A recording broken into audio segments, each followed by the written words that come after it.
Forgetting those things that are behind us, reaching forth unto that which is ahead. Welcome to Thank God It's Monday. I'm your host, Eric Twiggs. My co host, Ted Fells, won't be joining us today, but we still are the Digital Dudes. Today, you're only getting one digital dude. And I just recited a passage of scripture from the Apostle Paul in the Bible from the book of Philippians. And it really ties into our theme for today. And it is don't forget to have a terrible memory.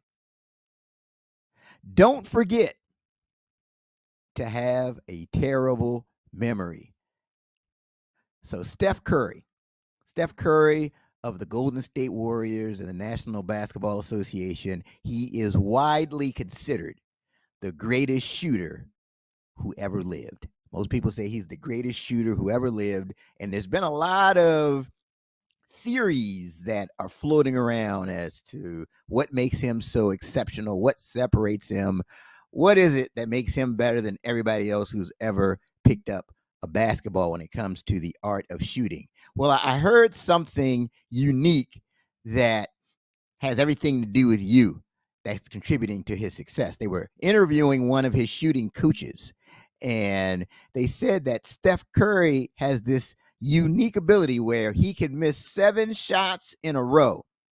He can go 0 for 7, miss 7 shots in a row, but when he is shooting shot number 8, in his mind, he has no memory of the other 7 shots. That makes him unique. So when he's shooting shot number 8, it's like he's shooting for the first time.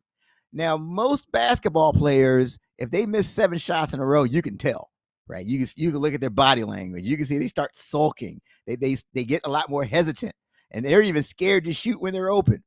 But Steph Curry's different.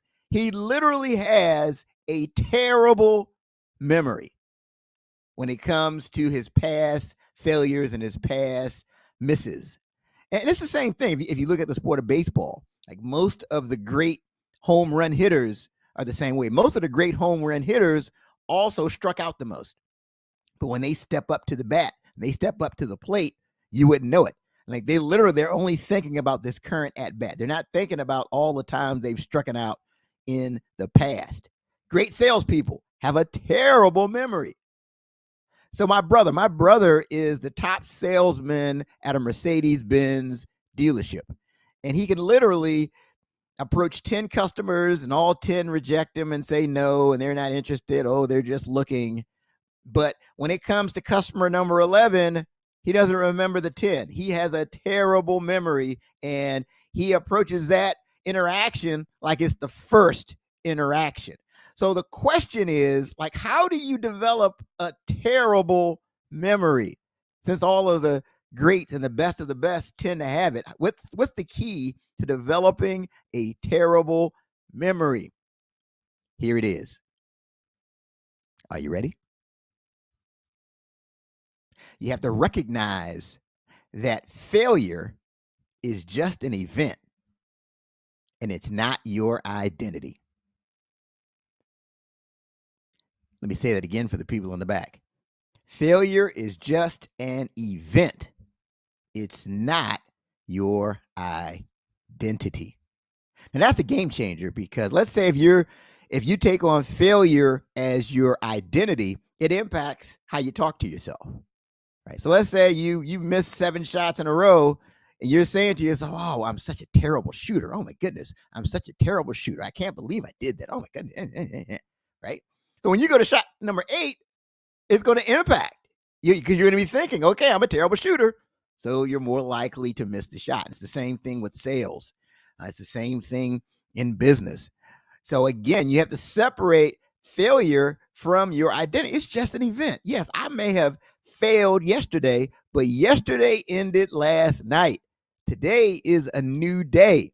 And a lot of times people, they regret Monday. They don't look forward to Mondays because of past failures or things that went wrong on previous Mondays.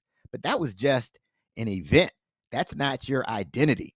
So when you separate failure from your identity, you start talking to yourself with grace. And when you start talking to yourself with grace, you're in a better position to shout, "Thank God it's Monday."